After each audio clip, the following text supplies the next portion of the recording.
అంతర్వేదిలో ఉన్నటువంటి పరిస్థితిని కూడా చూసాం. ఇంతకుముందు కాకినాడలో ఉన్నటువంటి పరిస్థితిని చూసాం. అంతర్వేదిలో అక్కడ ఉన్నటువంటి రిటైనింగ్ వాల్ అంతా కూడా దెబ్బతిన్నట్లుగా తెలుస్తుంది అలల తాకిడికి.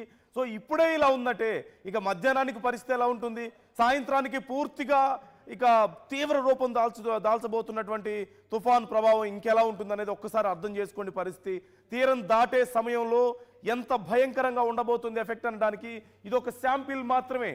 ఇప్పుడే ఇంత భయంకరమైనటువంటి ప్రభావం ఉంది. అలల తీవ్రతకి అక్కడ ఉన్నటువంటి రిటైనింగ్ వాల్స్ దెబ్బతింటున్నాయి, రోడ్లు దెబ్బతింటున్నాయి, అలలు పెద్ద ఎత్తున ఎగిసి పడుతున్నాయి. రెగ్యులర్గా వచ్చేటువంటి అలల కంటే సుమారుగా 2 నుంచి 3 అడుగుల ఎత్తు వరకు అలలు ఎగిసి పడుతున్నట్లుగా తెలుస్తోంది. మరోవైపు విపరీతమైనటువంటి వర్షం. కాకినాడలో మీరు క్లియర్గా చూశారు. ప్రకాష్ నించొని ఉంటే మా ప్రతినిధి ప్రకాష్ కూడా నెట్టివేయబడుతున్నటువంటి పరిస్థితి, అంత భయంకరమైనటువంటి గాలులు. ఇక సాయంత్రానికి ఇంతకంటే భయంకరమైనటువంటి గాలులు, ఇంతకంటే రెట్టింపు గాలులు ఉండబోతున్నాయి, ఈదురుగాలులు ఉండబోతున్నాయి, ఇంతకంటే రెట్టింపు వర్షం ఉండబోతుంది. సముద్రంలో ఉండేటువంటి ఉధృతి కూడా మరింత రెట్టింపు అవబోతుంది సాయంత్రానికల్లా. సో ఎంత భయానక పరిస్థితులు ఉంటాయనడానికి ఇది ఒక ఎగ్జాంపుల్గా మనం చూడొచ్చు, ఇది ఒక శాంపిల్గా మనం చూడొచ్చు అనే చెప్పాలి. మరోవైపు ఉప్పాడ బీచ్లో కూడా పరిస్థితి ఇలాగే ఉంది. చాలామంది ఇంతకుముందు మనం చెప్పుకున్నట్లుగా చాలామంది మత్స్యకారులు మేము ఇక్కడి నుంచి కదలం, మేము ఇక్కడే ఉండిపోతాం, మాకు ఇదేం పెద్ద విషయం కాదు, మాకు రెగ్యులర్గా వచ్చేటువంటి తుఫాన్ల ప్రభావం మాకు కొత్త ఏం కాదు అని చెప్తున్నారు. కానీ రెగ్యులర్గా వచ్చే తుఫాన్లు వేరు, ఇప్పుడు వస్తున్నటువంటి తుఫాన్ వేరు. ఈసారి మరింత భయంకరంగా ఉండబోతుంది పరిస్థితి.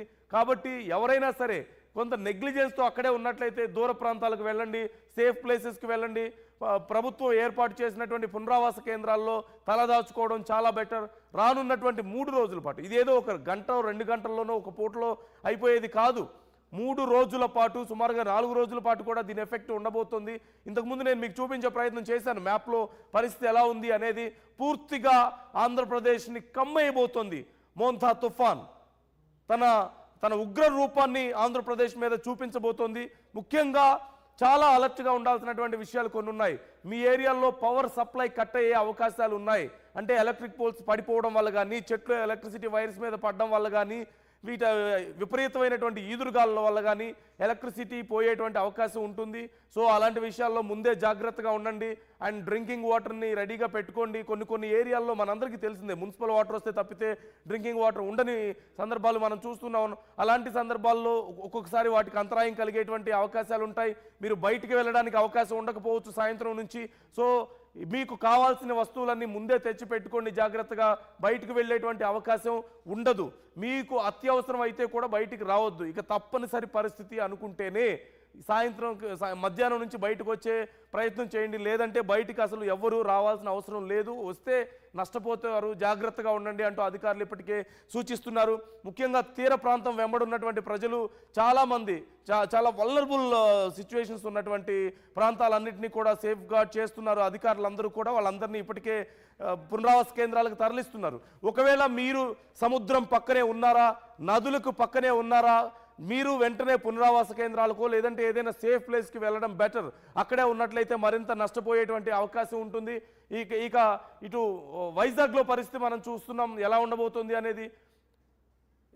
ఇక ఉప్పాడలో పరిస్థితి ఎలా ఉంది, అలాగే వైజాగ్లో పరిస్థితి ఎలా ఉంది, ఇలా ఆంధ్రప్రదేశ్ వ్యాప్తంగా పరిస్థితి ఎలా ఉంది. మరోవైపు తెలంగాణకు కూడా అధికారులు అలర్ట్స్ వరుసగా జారీ చేస్తున్నారు. చాలా ప్రాంతాల్లో భారీ వర్షాలు పడే అవకాశం ఉంది అంటూ వాతావరణ శాఖ ఇప్పటికే హెచ్చరికలు జారీ చేసింది. దానికి సంబంధించిన డీటెయిల్స్ కూడా నేను ఇవ్వబోతున్నాను. మినిట్ టు మినిట్ అప్డేట్స్ నేను మీకు అందిస్తూనే ఉంటాను. ఆర్టీవీ ఎప్పటికప్పుడు ఫాలోఅప్ చేస్తూనే ఉంటుంది మోంతా తుఫాన్ ఎఫెక్ట్కు సంబంధించి. మీ ఏరియాలో ఉన్నటువంటి పరిస్థితిని కూడా మీరు మాకు తెలియజేసే ప్రయత్నం చేయండి, కామెంట్ చేసే ప్రయత్నం చేయండి.